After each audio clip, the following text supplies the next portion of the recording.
जी अस्सलाम वालेकुम। मैं हूं मिजवार सुबहानी, इलेक्ट्रीफाइंग कॉमर्स से। आज एक दफ़ा फिर अब्रॉड स्टडी अब्रॉड के सिलसिले में एक दोबारा से एक वीडियो आपसे शेयर कर रहा हूँ। थोड़ा सा इंफॉर्मेशन आपसे शेयर कर रहा हूँ कि जो वो स्टूडेंट्स, जो वो लोग जो बाहर पढ़ना चाहते हैं, जो फर्दर स्टडी लेना करना चाहते हैं, और उसके अलावा जिस तरीके से है कि यहाँ पे जो इन्वायरमेंट है उसकी वजह से वैसे भी कुछ लोग जो है वो मूव करना चाहते हैं। और स्पेशली स्पेशली जो स्टूडेंट्स हैं जिनको ये लग रहा है कि यहाँ की जो एजुकेशन है उसका शायद वो स्टैंडर्ड नहीं है, और उसके अगेंस्ट उनको वो इंफॉर्मेशन, वो नॉलेज नहीं मिलता। और अल्टीमेटली है कि अगर वो कंप्लीट कर भी लेते हैं तो उसके बाद उनका कोई कैरियर का कोई अता पता नहीं है, कोई स्टैंडर्ड नहीं है, कोई उनको नहीं पता कि उसके बाद हम उनको जॉब मिलेगी नहीं मिलेगी, या वो अपना कोई अगर सिलसिला, कोई अपना बिजनेस स्टार्ट करना चाहते हैं तो वो भी अपॉर्चुनिटी उनको मिलेगी या नहीं मिलेगी। स्पेशली बिल्कुल ठीक भी है किसी हद तक को, जो पिछले एक डेढ़ साल से 2 साल से जो हालात चल रहे हैं मुल्क के, उसमें लोग बहुत ज़्यादा फ्रस्ट्रेटेड हैं, बहुत ज़्यादा परेशान हैं। तो उसी सिलसिले में एक तो वो लोग हैं जो सिर्फ यहाँ से फरार चाह रहे हैं कि किसी तरीके से यहाँ से भागें और मुल्क से बाहर चले जाएं और वहां जाके देखें फिर क्या करना है, बगैर सोचे समझे। कुछ ऐसे लोग हैं जो प्रॉपर तरीके से प्लान करके शिफ्ट करना चाह रहे हैं या मूव करना चाह रहे हैं। और तीसरी वो कैटेगरी है जो स्टूडेंट्स हैं जो ऑनेस्टली, रियली वो स्टडी के पर्पज से वो मूव करना चाहते हैं, और उससे फर्दर उनको जो कोई बेनिफिट्स मिल जाएं वो डेफिनेटली उनके लिए एक बोनस होगा। तो उसी सिलसिले में पहले भी हमने कोशिश की है कि आपको थोड़ा सा एजुकेट करने की, जो कि हमने माल्टा से रिलेटेड, यूरोप से रिलेटेड जो है वो वीडियो शेयर की थी, क्योंकि वैसे तो यूके और बाकी कंट्रीज के भी हैं, स्पेशली यूके, क्योंकि उधर लैंग्वेज बैरियर उतना टफ नहीं है जितना एज कम्पेयर टू जर्मनी और या बाकी कंट्रीज में। तो माल्टा जो है वो यूरोपियन कंट्री है, वहाँ पे सबसे बड़ा बेनिफिट जो हमने आपको बताया था वो ये था कि आइल्स की रिक्वायरमेंट नहीं है। एक तो आइल्स, नॉर्मल आइल्स होता है उसके बैंड्स इतने नहीं, एकेडमिक में तो ऑब्वियसली 7 बैंड्स चाहिए होते, तो वो भी उसमें रिस्ट्रिक्शन नहीं है। विदाउट आइल्ट का उसका रिजल्ट दिए, लैंग्वेज की प्रोफिशिएंसी आपको शो किए बगैर आपको वीज़ा मिल जाता है, क्योंकि उनका जो स्टडी का जो सिलसिला है, जहाँ पे आपको वो वीज़ा अप्लाई अपना ऑफर करते हैं, या जो इंस्टीट्यूट आपको एडमिशन ऑफर करता है, उनका पहले सेमेस्टर में बेसिक लैंग्वेज का आपका कोर्स मस्ट होता है, वो आपको करना होता है, ताकि आप फर्दर कम्युनिकेशन में और अंडरस्टैंडिंग में जो भी आपने लेक्चर्स लेने हैं, कम्युनिकेट करना है, उसके लिए आपको आसानी हो, इसलिए वो उन्होंने वो चीज़ रखी हुई है। लेकिन बाकी जितने भी कंट्रीज हैं, वो यूरोप है, ऑस्ट्रेलिया है, न्यूजीलैंड है, कनाडा है, अमेरिका है, वहाँ पे आइल्स अंडरस्टूड है कि मस्ट होता है। तो आज उसी सिलसिले में हम एक और रीजन की और एक और कंट्री की आपके साथ इंफॉर्मेशन शेयर करेंगे, कि उस किस तरीके से आप उसको कर सकते हैं, बेसिकली उसके बेनिफिट्स क्या होंगे, फायदे क्या होंगे, और वहाँ पे आपको अगर डिसीजन करना है कि मुझे कहीं पे जो भी है स्टडी अब्रॉड के लिए करना है, तो उसमें से आपका डिसीजन जो है वो बेहतर हो जाए, आप बेहतर फैसला कर पाए, उसके लिए सिर्फ इंफॉर्मेशन जो है वो शेयर हो रही है।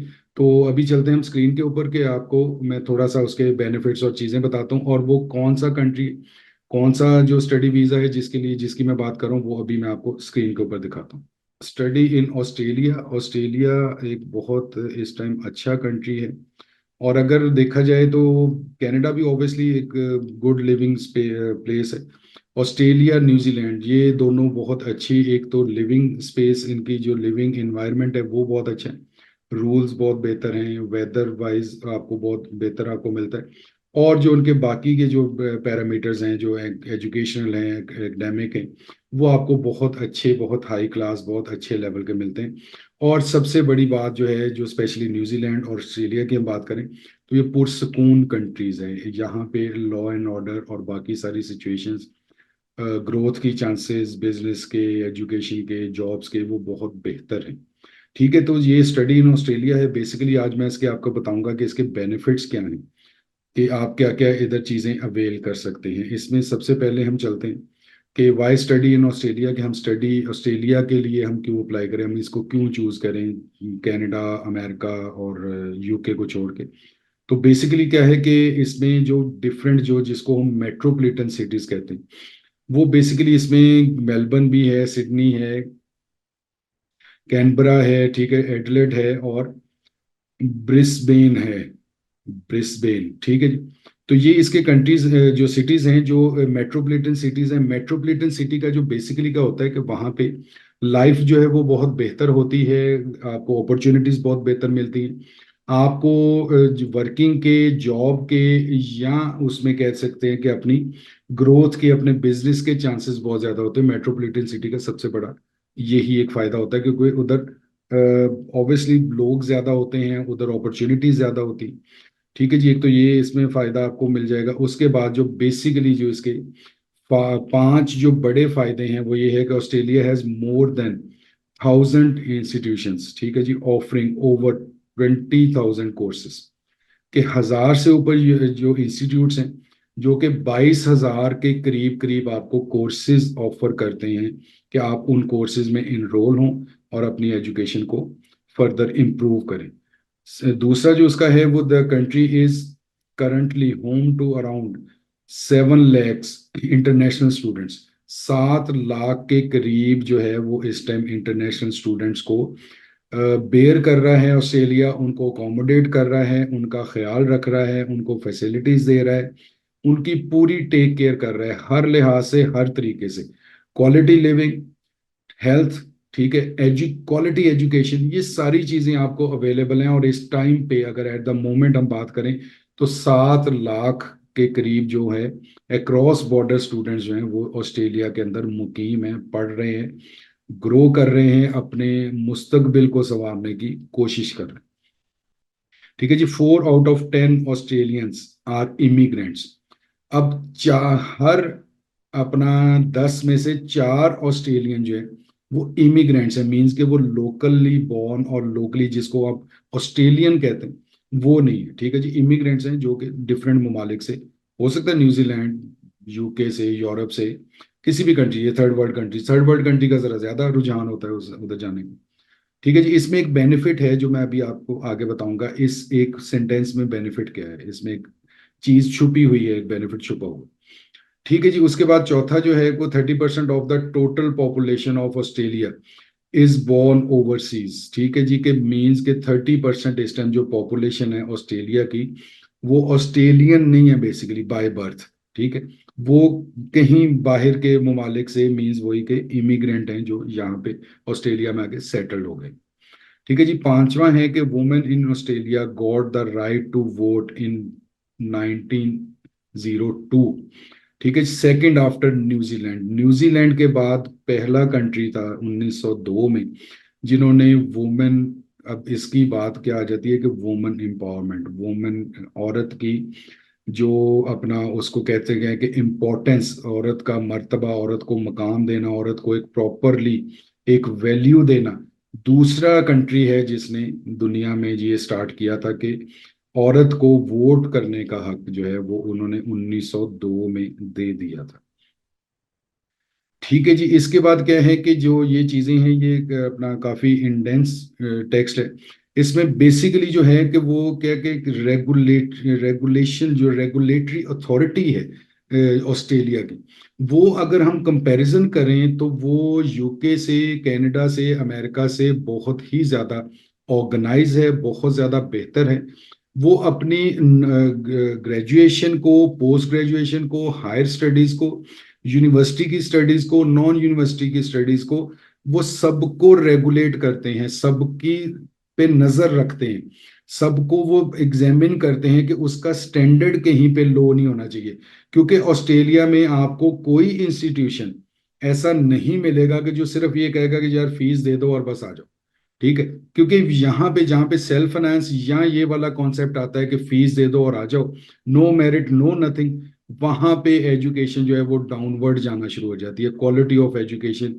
क्योंकि क्वालिटी ऑफ एजुकेशन डाउनवर्ड जाएगी, इंस्टीट्यूट को सिर्फ पैसों से गर्ज है, वो फिर किसी भी किस्म के लोग जो हैं जो नहीं सही पढ़ते या नहीं सही पढ़े या अप टू मार्क नहीं है, मेरिट पे नहीं है, वो उन लोगों को जब लेंगे, उन लोगों ने उसी तरीके से ही पढ़ना है जैसे वो पिछले सालों में पढ़े। उसके बाद जब उन्होंने वो प्रोड्यूस करने हैं वो लोग, जब वो मार्केट में वो लोग आएंगे तो वो डेफिनेटली वो कैपेबल नहीं होंगे उस लेवल पे जिस पे होना चाहिए। एक यूनिवर्सिटी स्टूडेंट जो अपना उस से एजुकेशन अपनी कंप्लीट की है, 16 ईयर की, 18 ईयर की, उसके लेवल पे वो नहीं होंगे, उनका मेंटल लेवल वो नहीं होगा, उनकी कैपेसिटी कैपेबिलिटी वो नहीं होगी, वो उस तरीके से चैलेंजेस को और काम को और उन चीज़ों को नहीं लेके चल पाएंगे। ये बहुत बड़ा प्रॉब्लम आ जाता है हमारे जो थर्ड वर्ल्ड कंट्रीज हैं। यहाँ पे क्यों ये ज्यादा प्रॉब्लम है, सिर्फ इसी वजह से कि मेरिट नहीं है। मेरिट नहीं होगा मीन्स के बस पैसे दो और आ जाओ और फिर जो मर्जी करते रहो, बस ठीक है पास पास पास और निकलो। कहीं उनको ये डर होता है कि कहीं हम इसको फेल करेंगे स्टूडेंट को तो ये चेंज करके किसी और में चला जाएगा, हमारी फीस जो है ना वो कम हो जाएगी। तो ये बेसिकली बिजनेस कंसिडर होता है एजुकेशन हमारे कंट्रीज में। तो ये चीज जो है ना वो एजुकेशन के लेवल को डाउन करती है, और एजुकेशन का लेवल डाउन होगा तो डेफिनेटली आगे जो लोग प्रोड्यूस होंगे, जो एजुकेशन के बाद मार्केट में आएंगे लोग काम करने के लिए, बिजनेस करने के लिए, जॉब्स करने के लिए, वो उस लेवल पे नहीं होंगे। ये बहुत ही ज्यादा अच्छा और स्ट्रॉन्ग फीचर है ऑस्ट्रेलिया का, जिसकी वजह से आज भी ऑस्ट्रेलिया एजुकेशन वाइज, ऑस्ट्रेलिया और न्यूजीलैंड तकरीबन तकरीबन ओवर द टॉप कंसिडर होते हैं, क्योंकि उनकी रेगुलेटरी अथॉरिटी जो है वो बहुत ज्यादा स्ट्रांग है। और छोटे से छोटा, बड़े से बड़ा कोई इंस्टीट्यूशन जो है वो उस रेगुलेटरी अथॉरिटी से बाहर नहीं है, उसके अपना कह लें कि उसके कंट्रोल्स आउट ऑफ कंट्रोल नहीं है। ठीक है जी। ये वही चीजें आपको जो मैं बता रहा हूँ कि वो इस किस्म की हैं कि वो एजुकेशन को 100% कंट्रोल करते हैं, मॉनिटर करते हैं। ठीक है जी। तो उसके बाद क्या है कि अपना वेल बीइंग जो है, जो स्टूडेंट्स के लिए जो उनकी टेक केयर करना है, क्योंकि स्टूडेंट बाहर से आए आपके पास रह रहे हैं, तो वो जो एक ऑस्ट्रेलियन का जो लिविंग स्टैंडर्ड है, वो जो इंटरनेशनल स्टूडेंट्स हैं वो उनको वही लिविंग स्टैंडर्ड वो प्रोवाइड करते हैं। कोई डिफरेंसेस नहीं है उनके स्टूडेंट के हवाले से कि ये ऑस्ट्रेलियन है और ये यूके का है और ये पाकिस्तान का है और ये इंडिया का और ये बांग्लादेश का, कोई ये डिफरेंसेस नहीं है। इक्वली ट्रीट करते हैं प्रॉपरली उनको, उनकी वेल बीइंग के लिए, उनकी पर्सनैलिटी बिल्डिंग के लिए, उनके सुकून के लिए, आराम के लिए एक इज्जत वाला काम, इज्जत वाला मुकाम जो वो सब स्टूडेंट्स को देते हैं, क्योंकि वो एजुकेशन की रिस्पेक्ट करते हैं। और जो एजुकेशन ले रहा है, जो तालीम हासिल कर रहा है बंदा, जो पढ़ रहा है, पढ़ने की कोशिश कर रहा है, डेफिनेटली वो उसकी बहुत ज्यादा रिस्पेक्ट करते हैं, उसको बहुत ज्यादा अकोमोडेट करने की कोशिश करते हैं। The quality of students educational, ठीक है जी, एक्सपीरियंसेस, उनके जो स्टूडेंट्स हैं उनके एजुकेशनल जो एक्सपीरियंसेस हैं उन पे वो बहुत ज्यादा फोकस करते हैं, क्योंकि सिंपल आपने बुकिश नॉलेज लेते जाना है और एक्सपीरियंस कोई नहीं होना आपका, प्रैक्टिकल कोई नहीं होना आपका, आपके सामने कोई टास्क नहीं आने, केस स्टडीज नहीं आनी, तो उसका ऐसा फायदा नहीं होता। होता जरूर है लेकिन उतना फायदा नहीं होता। मीन्स के वो एजुकेशन जो है वो जस्ट फॉर एजुकेशन होती है, वो आपको उसका ऐसा बेनिफिट नहीं होता। ठीक है जी। The provision of up to date and accurate information, ठीक है जी, जो लेटेस्ट इस टाइम दुनिया में चल रही होगी, जितनी भी डेवलपमेंट हैं, जितनी भी तहकीकात हैं, जितनी भी चीज़ें नई से नई रिसर्चेज आती हैं, नए से नए टॉपिक्स आते हैं, नई से नई एडवांसमेंट आती है, वो सारी इक्वली डिस्ट्रीब्यूट करते हैं, इक्वली उनको वो कहते हैं कि वो बेसिकली स्टूडेंट का राइट है वो इंफॉर्मेशन उस तक पहुंचे। वो उस तक इंफॉर्मेशन वो पहुंचाते हैं, उनको वो एजुकेट करते हैं, गाइड करते हैं। क्योंकि अब ये नहीं हो सकता कि एक नई तहकीक, एक नई डेवलपमेंट आई है किसी एक फील्ड में, सपोज मेडिकल में, तो जो मेडिकल के स्टूडेंट इवन कह लें कि बिल्कुल एंड की क्लासेस में पहुंचे हैं और वो फारगुल तहसील होने वाले हैं, तो उनको वो चीज़, वो डेवलपमेंट, वो चीज़ ना पता चले। तो इस तरह तो ये होगा कि वो जो आने वाले लोग हैं उनसे तो वो वैसे ही एक स्टेप पीछे चले गए ना, कि उनको वो लेटेस्ट जो टेक्नोलॉजी थी या लेटेस्ट जो अपना डेवलपमेंट हुई उनको पता ही नहीं है उस चीज़ का। ठीक है। तो ये एक चीज उनका बहुत ज्यादा बैलेंस है, बहुत बहुत ही ज्यादा कंट्रोल्ड उनकी जो ये रेगुलेटरी अथॉरिटी है वो बहुत ज्यादा कंट्रोल्ड है, बहुत ज्यादा अप टू डेट है। ठीक है जी। इसके बाद क्या है कि गवर्नमेंट जो है ऑस्ट्रेलिया की, वो इंटरनेशनल स्टूडेंट्स को अपना देती है स्कॉलरशिप्स। 200 जो मिलियन डॉलर्स हैं तकरीबन, उसके मुताबिक वो हर साल स्कॉलरशिप देते हैं लोगों को, स्टूडेंट्स को।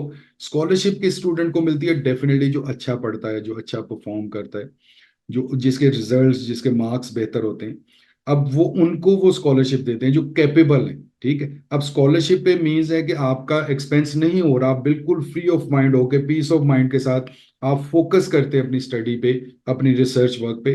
तो 200 मिलियन डॉलर्स की वो स्कॉलरशिप देते हैं हर साल। अच्छा जी। उसके बाद क्या है कि जॉब वीजाज वो देते हैं। जॉब वीजाज कैसे है कि जैसे आपने स्टडी अपनी कंप्लीट की, इफ यू आर शार्प, अगर आप अच्छे स्टूडेंट हैं, आप कैपेबल हैं, तो डेफिनेटली वो आपको सपोर्ट करते हैं जॉब वीजा में, वर्क वीजा में, कि वहां पे ही आप, क्योंकि अब आप एक और भी देखें ना, उनका इंटरेस्ट देखें। वो कहते हैं कि यार 2 या 4 साल एक बच्चा, एक स्टूडेंट जो है वो हमारे पास पढ़ा, पढ़ने में भी वो अच्छा, परफॉर्मेंस भी बेहतर, रिजल्ट्स भी बेहतर, नॉलेज भी बहुत उसने गेन की। अब वो जाके कहीं और सर्व करे तो उससे बेहतर नहीं है कि वो हमारे कंट्री में हमारे लोगों को सर्व करे। तो उस नजरिए के तहत वो जॉब ऑफर करते हैं, जॉब वीजास देते हैं। आपका स्टडी वीजा बड़े आराम से जॉब वीजा में कन्वर्ट हो जाता है। ये बहुत बड़ा एडवांटेज है, बहुत बड़ा एडवांटेज है, जरा सोचें इसको। ठीक है जी। इससे भी बड़ा एडवांटेज अभी आपको बताता हूँ। इससे बड़ा एडवांटेज क्या है कि अगर आपने ये दोनों स्टेप पूरे कर लिए, कि आपने एक तो अच्छा परफॉर्म किया, अच्छा पढ़े, अच्छे रिजल्ट्स आए आपके, आपका वीजा कन्वर्ट हो गया जॉब वीजा में, वर्क परमिट में। अगले 3 साल के अंदर अंदर आपको परमानेंट रेजिडेंसी ऑफर कर देता है ऑस्ट्रेलिया। ये बहुत बड़ा एडवांटेज है। जिस तरह मैंने आपको बताया था कि यूरोप में माल्टा का एडवांटेज क्या है, कि आपने स्टडी वीजा लिया, 2 साल बाद आप रेजिडेंसी के लिए अप्लाई कर सकते हैं। उसी तरीके से ऑस्ट्रेलिया में थोड़ा सा टफ ये है, एक तो आपको परफॉर्म बेहतर करना है, पढ़ना बेहतर है, रिजल्ट्स बेहतर होने चाहिए। उसके बाद क्या है कि आपको वहां पे अगर जॉब मिल जाती है, तो जॉब मिलते के बाद आप 3 साल के अंदर अंदर अपनी परमानेंट रेजिडेंस अप्लाई कर सकते हैं। मीन्स कि आप ऑस्ट्रेलियन कंसिडर होंगे, आप रेजिडेंट हो जाएंगे, सिटीजन हो जाएंगे उनके। तो उसके बाद आपको वहाँ का पासपोर्ट भी मिल जाएगा, ऑब्वियसली वहाँ पर जो भी उनका आईडी कार्ड या जो भी रेजिडेंस कार्ड है वो आपको मिलेगा। तो आप अब ऑस्ट्रेलियन कंसिडर हो रहे हैं। अब ऑस्ट्रेलियन कंसिडर होंगे, ऑस्ट्रेलियन पासपोर्ट के ऊपर दुनिया में कहीं पे भी जाएं, कहीं पे सेटल हो जाएं, कहीं पे जॉब करें, कहीं पे ट्रेवल करें, कहीं पे घूमने फिरने के लिए जाएं, हॉलीडेज के लिए जाएं, नो लिमिट, नो रिस्ट्रिक्शन, कोई प्रॉब्लम नहीं है। मैं अभी एक दफा दोबारा स्वीपिंग स्टेटमेंट आपको दे देता हूँ। इस टाइम पे नोन, आप भी सारे इन टच हैं सारा मीडिया और सोशल मीडिया के साथ, इस टाइम जो क्वालिटी ऑफ लिविंग है सबसे बेहतर पूरी दुनिया में, वो न्यूजीलैंड एंड ऑस्ट्रेलिया, पुरसकून। फिर क्या है कि स्टैंडर्ड ऑफ लिविंग बहुत अच्छा है।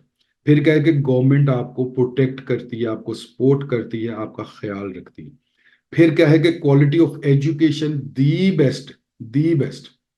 अच्छा, उसके बाद क्या आ गया कि आपको फिर गवर्नमेंट की सपोर्ट, आप जब एजुकेशन ले रहे हैं, आप स्टूडेंट हैं, गवर्नमेंट आपको हर तरीके से प्रोटेक्ट करती है, गवर्नमेंट आपको सपोर्ट करती है। अगर आप शार्प हैं तो ऑब्वियसली आपको स्कॉलरशिप भी मिलेगा। अगर आप शार्प उतने नहीं है कि स्कॉलरशिप नहीं मिलता, लेकिन आप गुड ब्राइट स्टूडेंट हैं, तो आपको जॉब अपॉर्चुनिटीज मिलती हैं। आप उधर जॉब कंटिन्यू करें, अपनी स्टडी कंप्लीट होगी, कोई जरूरत नहीं आपको वीजा एक्सटेंड करने की, कुछ नहीं करने की, वहीं पे आपको जॉब मिलेगी। वहीं पे आप अपना वीजा जो है आपका कन्वर्ट हो जाएगा वो वर्क परमिट में। वर्क परमिट में हो गया 3 साल, आपने वर्किंग की, आपने बहुत अच्छा परफॉर्म किया, कोई कंप्लेंट्स, कोई कुछ नहीं है, अच्छे एम्प्लॉय की तरह, अच्छे सिटीजन की तरह आप उधर रह रहे हैं। 3 साल बाद आप परमानेंट रेजिडेंसी मीन्स के सिटीजनशिप के लिए आप अप्लाई कर सकते हैं। तो अब सोचिए जरा, सोच के ध्यान से थोड़ा सा फोकस करके फैसला कीजिए कि आपने क्या करना है। एक ऑप्शन आपको दी यूरोप के लिए, दूसरी ऑप्शन अब आपको मैं दे रहा हूं ये ऑस्ट्रेलिया के लिए। ठीक है, सोच के फैसला कीजिए। अभी आपके साथ नंबर शेयर कर देता हूं, कि जैसे ही आप फैसला कर लेंगे, सोच लेंगे, तो फर्दर इंफॉर्मेशन के लिए आप इन नंबर्स पे कांटेक्ट कर सकते हैं। आपको प्रॉपर कंसल्टेंसी मिलेगी, प्रॉपर गाइडेंस मिलेगी, प्रॉपर सपोर्ट मिलेगी। जितना जो डॉक्यूमेंटेशन है, जो चीजें, जो रिक्वायरमेंट है, वो सारी क्रिएट करेंगे, सारी आपका पूरा केस बना के एक केस फॉरवर्ड किया जाएगा। ठीक है, ऑस्ट्रेलियन एम्बेसी में। और बाकी फिर वही बात है कि सक्सेस वीजा की जो है वो डेफिनेटली वो या किस्मत या नसीब है। लेकिन केस की बिल्डिंग में, केस बनाने में, डॉक्यूमेंटेशन पूरी करने में, इंटरव्यू तक लेके जाने में, वो हमारा काम है। वो आप इन नंबर्स पे रब्ता करें, तो डेफिनेटली आपको प्रॉपर कंसल्टेंसी, गाइडेंस, सपोर्ट, हर तरीके से हर चीज, इवन इंटरव्यू के लिए प्रिपरेशन, वो भी चीज जो है ना वो हम करवा के देंगे। प्रेजेंट करें, बाकी अल्लाह मालिक है इंशाल्लाह ताला। नीयत साफ होगी, नीयत अच्छी होगी, तो इंशाल्लाह ताला अल्लाह भी मदद करेगा।